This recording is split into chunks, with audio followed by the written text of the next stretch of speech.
তো আমরা এই জার্নিটা ওয়াশিংটন থেকে করছি, রিচমন্ড থেকে নয়, কারণ রিচমন্ডের সব থেকে কাছের বড় শহর বলতে এই ওয়াশিংটন। আর বড় শহরগুলোর একটা সুবিধা হচ্ছে এই এয়ারপোর্টগুলো পৃথিবীর বিভিন্ন জায়গার সাথে ওয়েল কানেক্টেড। ডাইরেক্ট ফ্লাইটস থাকে, প্রাইসটাও অনেকটা রিজনেবল থাকে। তো সে কারণে আমরা রিচমন্ড থেকে ফ্লাইট না নিয়ে ওয়াশিংটন থেকে ফ্লাইট নিচ্ছি। রিচমন্ড থেকে ওয়াশিংটন আমরা গাড়িতে যাচ্ছি।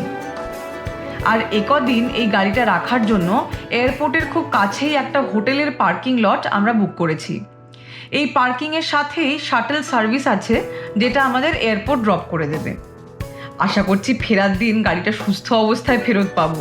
সুস্থ না অসুস্থ সেটা ফিরে এলে বুঝতে পারবো। এটার জন্য আপনাদের লাস্ট এপিসোড অবধি ওয়েট করতে হবে। রাইট, যে সবকিছু করে ফিরে আসার পর ঠিকঠাক মতো গাড়িটা পেলে হয়।